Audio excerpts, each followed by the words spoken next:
नमस्ते छात्रों, आप सभी का डीएवी श्री विष्णु विद्या निकेतन में हार्दिक स्वागत है। मेरा नाम टी संतोष, कक्षा 10वीं, विषय हिंदी और आज का जो अपना पाठ है वो है लोकगीत। लोकगीत पाठ के लेखक हैं भगवत शरण उपाध्याय।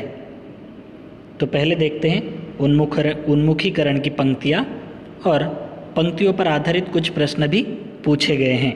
तो पंक्तियाँ इस प्रकार हैं।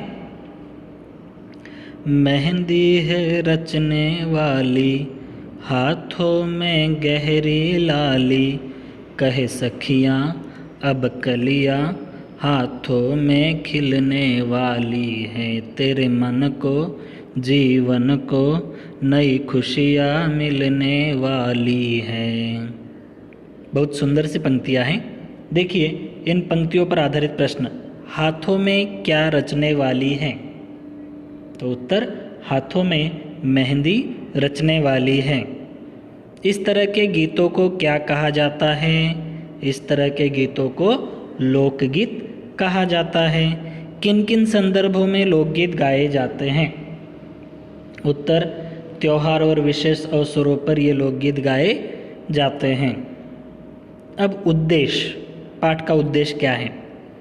तो निबंध विधा से परिचित कराते हुए निबंध लिखने की प्रेरणा देना, लोकगीत लिखने के लिए प्रेरित करना इस पाठ का उद्देश्य है।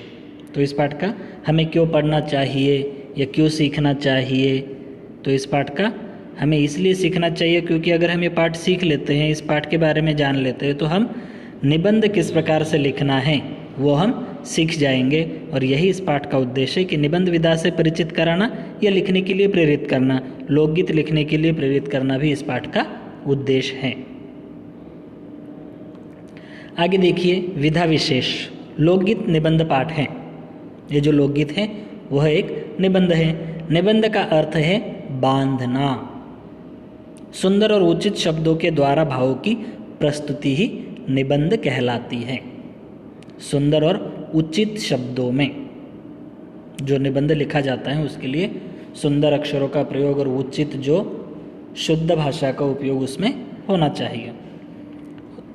अब देखते हैं लेखक परिचय। भगवत शरण उपाध्याय हिंदी साहित्य के सुप्रसिद्ध रचनाकार हैं। इनका जन्म सन 1910 में हुआ। इन्होंने कहानी, कविता, रिपोर्टाज, निबंध, बाल साहित्य में अपनी विशेष छाप छोड़ी है। विश्व साहित्य की रूपरेखा, कालिदास का भारत, ठूठा आम, गंगा गोदावरी आदि इनकी प्रसिद्ध रचनाएं हैं।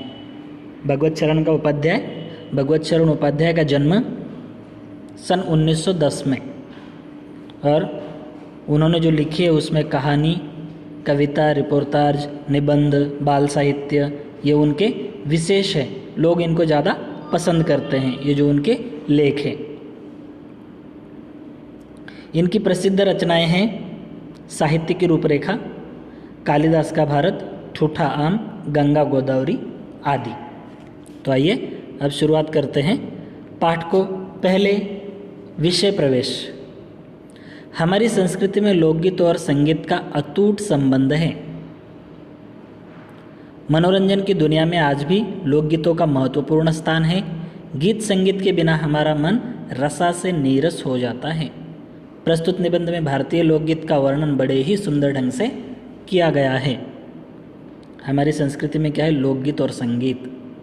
क्योंकि कहते हैं कि भारत गाँवों में बसता है। वास्तव में भारत कहाँ बसा है? गांधी जी ने कहा है वास्तव में भारत अगर देखना है तो गाँवों में।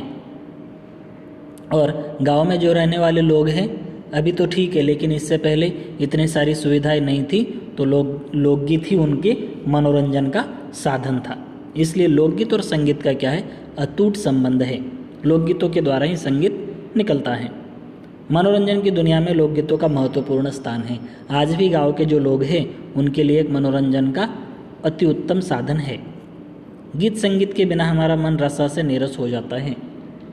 अगर हम ज़्यादा थक जाते हैं या शारीरिक से या मानसिक रूप से अगर हम ज़्यादा थक जाते हैं और अगर लोकगीत या गीत संगीत सुनते हैं तो हम अपना थोड़ा सा थकावट दूर हो जाती है।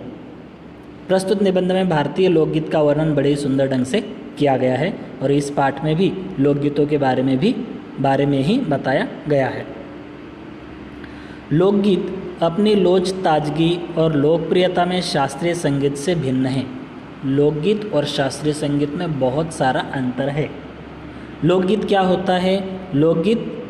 लोकगीतों के अंदर सुर ताल की तो ठीक है, उसकी आवश्यकता नहीं है, लेकिन भावुक बहुत होते हैं। लोग अगर लोकगीत गाते हैं तो पूरी भावनाओं के साथ में गाते हैं और उनके लोकगीतों में उनकी भावनाएं जुड़ी होती हैं। लेकिन जब शास्त्रीय संगीत आता है उसके लिए आपको थोड़ा रियाज करना पड़ेगा, प्रैक्टिस करनी पड़ेगी, बहुत कुछ सीखना पड़ेगा, लेकिन लोकगीतों में ऐसा नहीं है। लोकगीत सीधे जनता के संगीत है। लोकगीत जो है सीधा जनता का संगीत है।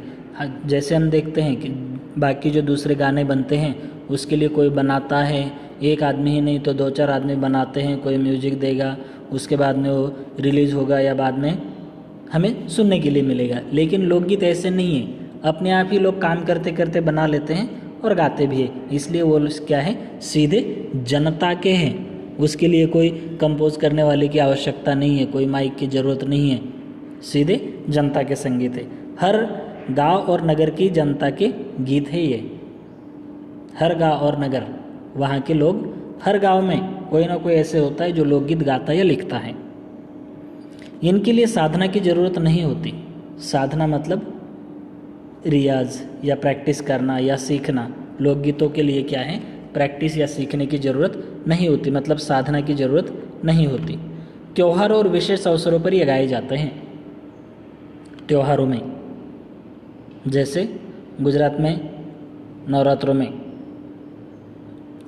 तेलंगाना में बतकम्मा, तो ऐसे हर जगह पर क्या है, अपने अपने त्यौहार जो होते हैं, त्योहारों के टाइम में या शादियों में लोकगीत गाए जाते हैं। सदा से ये गाए जाते रहे हैं और इनके रचने वाले भी अधिकतर गांव के लोग ही हैं। अभी से नहीं तो बहुत पहले से लोग इसको गाते आ रहे हैं और इसको गाने वाले भी गांव के लोग हैं और लिखने वाले भी लोग गांव के ही हैं। रचने वाले या गीतों की रचना करने वाले लोग भी गांव के ही हैं। स्त्रियों ने भी इनकी रचना में विशेष भाग लिया है। जो स्त्रियां हैं वो भी क्या है, गीतों को रचती है, लोकगीत वो भी रचती है, गांव की स्त्रियां अधिकतर। ये गीत बाजों की मदद के बिना ही या साधारण ढोलक, झांझ, करताल, बांसुरी आदि की मदद से गाए जाते हैं। इसके लिए जरूरी नहीं है कि बहुत सारे संगीत साहित्य की आवश्यकता हो, जो उपलब्ध हैं उसके सहारे ये लोकगीत गाए जाते हैं। ढोलक है तो ढोल या झांझ है या वो हाथ से बजाते हैं, करताल है या बांसुरी है, इसकी मदद से भी ये गाए जाते हैं। लेकिन शास्त्रीय संगीत के लिए बहुत सारा होता है, तबला, हारमोनियम, पता नहीं बहुत सारी चीज़ें लगती है, लेकिन लोकगीतों के लिए उन सब चीज़ों की आवश्यकता नहीं होती। एक समय था जब शास्त्रीय संगीत के सामने इनको हेय समझा जाता था। शास्त्रीय संगीत को अधिक महत्व दिया जाता था और लोकगीत जो है गांव के लोगों के गीत हैं, गांव के लोग ही रचने वाले और गाने वाले भी, इसलिए इनको थोड़ा तुच्छ समझा जाता था, लोकगीत को श्रेष्ठ। अभी हाल तक इनकी बड़ी उपेक्षा की जाती थी। अभी तक क्या है, उनको अच्छा नहीं समझा जाता था, उपेक्षा की जाती थी, उनको अवॉइड किया जाता था। पर इधर साधारण जनता की ओर जो लोगों की नज़र फिरी है तो साहित्य और कला के क्षेत्र में परिवर्तन हुआ है। लेकिन गीतों, ठीक है, गीतों की ओर लोग क्या है, दुर्लक्ष्य करने लगे। लेकिन जब साधारण जनता की ओर घूमे, गांव के लोगों की तरफ देखा और उसके बाद में त्योहारों के टाइम पर उसमें कितना आनंद मिलता है लोकगीतों के माध्यम से, तो जब लोग गांव की जनता की तरफ झुके, गांव की जनता की तरफ देखा, तब उनको महसूस हुआ कि लोकगीत क्या है, बहुत अच्छे हैं। तो इसलिए उनको क्या है, साहित्य और कला के क्षेत्र में भी परिवर्तन हो गया। अनेक लोगों ने विविध बोलियों में लोक साहित्य और लोकगीतों के संग्रह पर कमर बांधी है। बहुत सारे ऐसे लोग हैं जो क्या है, लोक साहित्य में और बोलियों में, बोली भाषा अलग होती है और एक भाषा अलग होती है, बोली भाषाओं में भी लोकगीतों का संग्रह बना लिया है। बहुत सारे लोकगीत लिखे हैं और उनका संग्रह लोगों ने बना लिया है और इस प्रकार के अनेक संग्रह अब तक प्रकाशित हो चुके हैं। बाज़ारों में, बड़े बड़े दुकानों में लोकगीतों के संग्रह हमें मिल जाते हैं। ऐसे बहुत सारे संग्रह अब तक बाज़ार में प्रकाशित हो गए हैं। इस भाग में बस इतना ही, मिलते हैं अगले भाग में। तब तक के लिए धन्यवाद।